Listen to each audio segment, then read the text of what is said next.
कि फिर से वही कलाम लौटा दिया जाए। पढ़ता हूँ बतौर खास समाज फरमाए जी, इरशाद फरमाए कि मेरे सामने से मंज़र ये जहाँ के सब हटा दो, कि मेरे सामने से मंज़र ये जहाँ के सब हटा दो, कि मेरे सामने से मंज़र,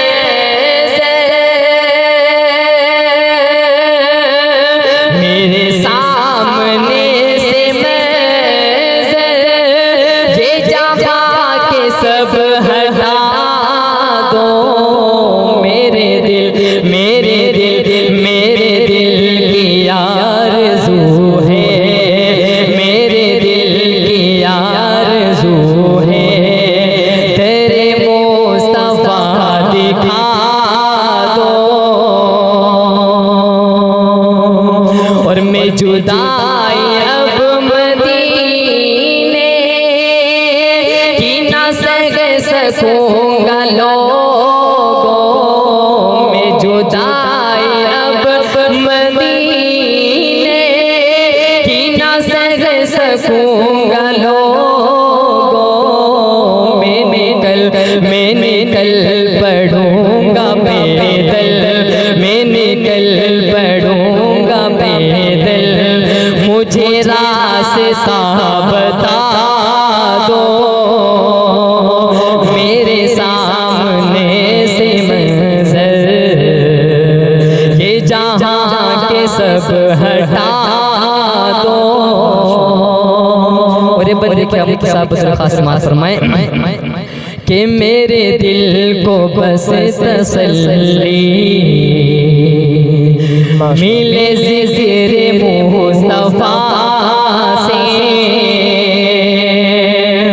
कि मेरे दिल को बस तसल्ली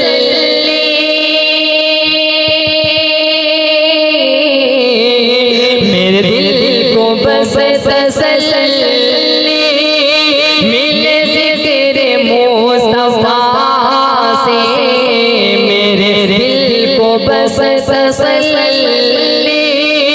मिले ज़िक्र मुस्तफ़ा से, मुझे आयशा के घर का कोई वाक़या सुना, माशाअल्लाह, बहुत खूब, मेरे सामने से मंज़र बहुत खूब, जहाँ के सब हटा दो। आखिरी बंदे पढ़ता हूँ बतौर खास समाज जी, इरशाद फरमाए बहुत खूब, जज़ाकल्लाह। कि न बिगाड़ पाएगा फिर कोई कुछ भी इनका दर्जा, कि न बिगाड़ पाएगा फिर कोई कुछ भी इनका दर्जा, कि न बिगाड़ पाएगा फिर कोई कुछ भी इनका दर्जा, न बिगाड़ पाएगा फिर कोई कुछ भी इनका दर्जा, सभी अपने अपने बच्चों, सभी अपने अपने बच्चों को सहाबा बना बहुत खूब भाई, बहुत खूब, सभी अपने अपने बच्चों को सहाबा बना दो, मेरे सामने से मंज़र ये जहाँ के सब हटा दो। माशाअल्लाह, बहुत खूब, जज़ाकल्लाह।